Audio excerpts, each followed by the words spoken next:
긴 내용이지만 잘 알고 있고 또 재미있는 내용이기도 하고 호기심이 가는 우리의 호기심을 자극하는 내용들인 것 같기도 합니다. 하지만 이 많은 내용들이 사실 나오는 것 같으니 마태복음 7장의 산상수훈의 말씀은 사실 하나의 주제로 깨어지는 말씀입니다. 사실 성경 자체가 하나의 주제로 깨어지기 때문에 이 말씀도 이렇게 조각조각 난 다른 이야기들이 아니라 하나의 이야기다. 하나를 가르치시고 있다라는 것을 우리는 기억해야 되는데요. 비판받지 아니하려거든 비판하지 말라고 말씀하셨잖아요. 이게 비판받지 아니하는 것이 그러니까 비판받지 아니하는 것을 위해서 어떻게 할 것이냐를 설명해 주신 내용이 바로 이 마태복음 7장의 이야기입니다. 각각의 내용들을 읽다 보면 뭐 들보 이야기도 나오고 뒤로 가면 구하라, 뭐 찾으라 이런 내용도 나오고 그래서 전혀 다른 내용의 이야기들이 그런 가르침을 주시는 것이라고 생각할 수 있지만 그 각각의 다른 이야기들이 있는 것이 아니라 하나의 이야기를 가르쳐 주시고 계세요. 비판받지 아니하려거든. 성도는 어떤 존재이냐면 비판하는 사람이 아니라 비판받지 않는 존재인 거예요. 내가 누군가를 그렇다고 해서 뭐 누군가를 평가하지 말아야 된다 그런 얘기를 하는 게 아닙니다. 중요한 것은 성도는 비판하는 사람이 아니라 비판받지 않는 사람이다. 여기에서 오늘 말씀을 우리가 시작을 해야 되는데요. 우리가 하루하루 살면서 뭔가 변화 없는 것 같아 보이는 평범한 하루들을 보냈을지 모르지만 우리의 신앙은 세상이라는 물 위에 떠 있는 작은 배처럼 그렇게 출렁이며 움직였을 겁니다. 지난 한 주간도 우리의 신앙은 나의 신앙이라고 하는 배는 그렇게 움직였을 것입니다. 배라는 것이 물 위에 을에 그렇게 있는 것이고 그렇게 출렁이지 않으면 비교적 작은 물결에도 물이 배 안에 들어올 것이기 때문이죠. 작은 배가 출렁이듯이 우리의 믿음도 많이 출렁였을 것입니다. 왜냐하면 세상이 물결치면서 움직이기 때문입니다. 우리는 세상에서 많이 출렁입니다. 신앙이 새 것이었을 때는 그 출렁임을 더 많이 느끼고 또 깊이 마음의 영향을 받았을 거예요. 시간이 흐르면서 점점 출렁임에 무뎌지고 그래서 점점 개의치 않게 되죠. 어쩌면 개의치 않게 된 그 모습이 깊은 신앙인의 어떤 연륜의 모습이라고 생각돼서 좋게 생각하고 또 한편으로는 자랑스러워했을 수도 있을 수 있습니다. 자랑스러워했을 수도 있어요. 그래서 다른 형제 자매들에게 그러한 출렁이지 않는, 움직이지 않는 나의 모습을 자랑했을 수도 있습니다. 하지만 여전히 세상은 물결치고 성도들의 믿음의 배는, 나의 믿음의 배는 출렁이고 있다는 사실에서 단지 무뎌짐만으로는 자랑이 될 수 없음을 깨달아야 합니다. 노련한 사람은 익숙한 일을 자연스럽게 하면서 문제가 발생했을 때에는 신속하게 대응을 하죠. 그리고 단지 신속한 게 아니라 최선의 방법으로 문제에 대처를 합니다. 그것이 노련한 사람의 모습입니다. 오늘 우리가 생활하면서 가정과 직장에서 출렁였을 때 우리의 대처하는 모습이 어땠는지 생각해보고 부족한 부분, 미숙한 모습들을 개선해 나가야겠습니다. 약이 오를 때 반응하는 나의 모습, 화를 낼 때 나의 모습, 선택의 기로에 섰을 때 나의 모습, 미안한 마음이 있을 때 나의 모습을 하나씩, 그러한 모습들, 각각의 모습들을 하나씩 개선해 나가야 합니다. 지금이 개선해 나갈 수 있는 여유가 있는 시간이기 때문입니다. 그렇지 않으면 우리의 신앙은 굴절될 것이고 색이 바랄 것입니다. 먼저 우리 자신이 하나님의 자녀답지 못하게 되고 나아가서 사람들에게 복음을 나타내지 못하며 오히려 하나님을 욕보이는 일이 많아지게 될 것이라고 생각이 돼요. 형제자매 여러분, 자신의 신앙의 배가 흔들리지 않는다고 안정적이라고 여러분의 신앙을 어디 구석으로 밀어내지 마십시오. 우리의 신앙은 우리의 삶의 구석에 밀어 놓을 만한 그러한 것이 아닙니다. 어느 구석에 잘 숨겨놓은 우리 아이들의 돌반지처럼 그렇게 잘 모셔두어야 할 것도 아닙니다. 그러므로 우리는 오늘도 나의 신앙을 잘 갈고 닦아야 돼요. 내려앉은 먼지들을 제거하고 기름을 칠해서 나의 신앙이 잘 움직이는지, 상처난 곳이 없는지, 낡은 부분은 없는지 확인해야 됩니다. 신앙은 나와 함께 움직이는 것, 나와 함께 움직이는 소중한 것, 하나님께 주신 갑옷과 같은 것이기 때문입니다. 이 갑옷은 세상으로부터 나를 지키기 위해 나와 함께 움직여야만 합니다. 내가 움직이는 대로 함께 움직여야 해요.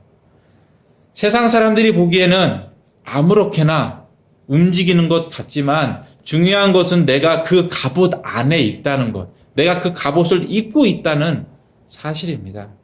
내가 세상에서 무엇을 하든 나는 갑옷 안에 있다. 내가 갑옷을 입고 있다. 내가 믿음 안에 있다는 상태가 되어야 합니다. 그것이 성도의 바른 모습이에요. 급작스러운 세상의 공격에도 성도는 믿음 안에 갑옷 안에 있어야 합니다. 그렇게 되도록 준비할 수 있는데 바로 지금 준비해야 합니다. 오늘 준비해야 합니다.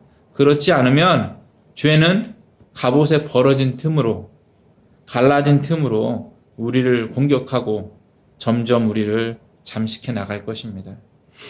점점 뜨거워지는 냄비 안의 개구리가 우리는 되지 말아야 합니다.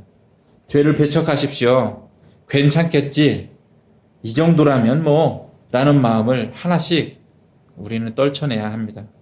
하루에 한 단어씩 외우면 1년에 365개의 단어를 외울 수 있죠.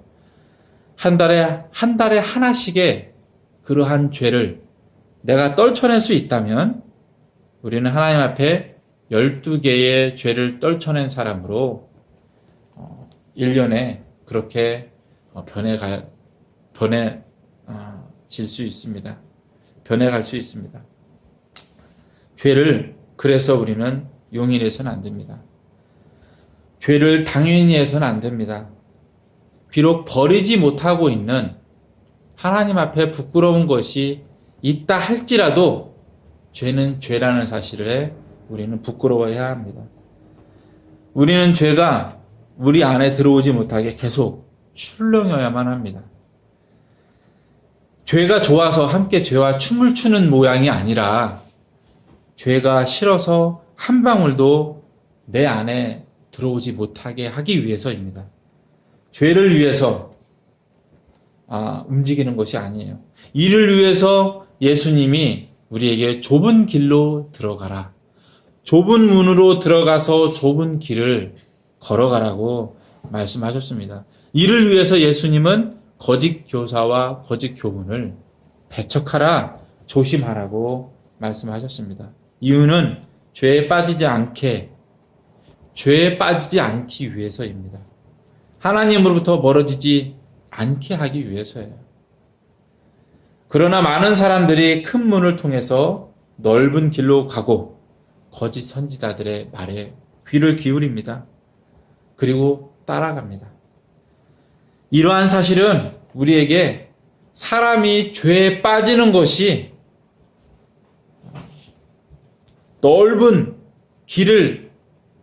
큰 문을 통해서 넓은 길을 가고 거짓 선지자들의 말을 듣는 것이 이 세상에서는 매우 자연스러운 일임을 알려줍니다. 하나님께서 은혜를 주시지 않으시면 좁은 문을 열고 좁은 길을 갈 사람이 없는 것이에요. 심지어는 좁은 길을 가고 있는 사람마저도 하나님 앞에 완벽하게 행하지 못한다는 사실입니다. 그러므로 예수님을 믿는 것이 중요합니다. 좁은 길을 가고 있으나 온전하지 못한 사람인 그러한 사람들인 우리를 주님께서 구원하셨기 때문입니다. 하나님의 구원하심을 깨닫는 것이 중요합니다. 믿는 자는 예수 그리스도 안에서 구원을 확증받은 사람입니다. 내가 부족하지만 하나님께서 그리스도 안에서 확증해 주셨습니다. 좁은 문으로 들어가 좁은 길을 가는 사람은 비판하는 일에 능한 사람이 되는 것이 아니라 비판을 받지 않는 사람이 됩니다. 이러한 사람은 거룩한 것을 버리지 않고 지키고 소중히 여기는 사람이에요. 그러나 성도라 할지라도 온전히 하나님 앞에 살지 못하죠. 그래서 죄는 성도를 잡으려고 핥힙니다. 예수 그리스도를 정죄한 것처럼 욥을 비판한 것처럼 공격합니다. 그러나 성도는 예수 그리스도 안에 있으므로 죄의 비판을 받지 않게 됩니다. 그래서 예수님이 좋은 나무를 말씀하시고 반석을 말씀하신 것입니다. 좋은 나무와 반석은 하나의 의미를 갖습니다. 바로 좋은 결과를 가져오게 하는 원인이라는 것이에요. 좋은 나무는 좋은 열매를, 반석은 무너지지 않는 집이 되게 합니다. 좋은 나무와 반석 되신 예수님은 성도가 좋은 열매를 맺게 만드시고 무너지지 않는 집이 되게 하십니다. 반석이신 예수님, 좋은 나무이신 예수님께 붙어 있다면 그는 성도이며 자녀입니다. 반석이신 예수님, 좋은 나무이신 예수님의 말씀에 반하는 말을 전한다면 그는 거짓 선지자입니다. 주님은 세상이 주님을 믿고 있는 사람들은 세상이 흔들리고 있다고 해서 흔들리는 사람이 아니에요. 세상이 쓸어내린다고 해서 쓸려 내려가는 사람이 아닙니다. 반석이 흔들리지 않기 때문이고 반석이 흔들리지 않게 또한 그 주춧돌을 잡아주고 있기 때문입니다. 우리는 하나님께 드릴 좋은 열매를 스스로 맺으려고 노력해서 안 됩니다. 하나님께 드릴 좋은 열매를 맺기 위해 우리가 해야 할 일은 주님께로부터 받은 것으로 열매를 맺는 것 뿐입니다. 주님이 주시는 말씀을 받아 먹고 사는 것이 우리가 좋은 열매를 맺는 방법이에요. 말씀을 고수할 때 우리는 양질의 좋은 열매를 맺어서 좋은 열매를 맺는 사람, 좋은 열매를 드리는 사람이 될 수 있습니다. 하나님께서 주시지 않은 것으로, 하나님의 것이 아닌 것으로 맺은 열매는 하나님을 기쁘시게 하지 못합니다.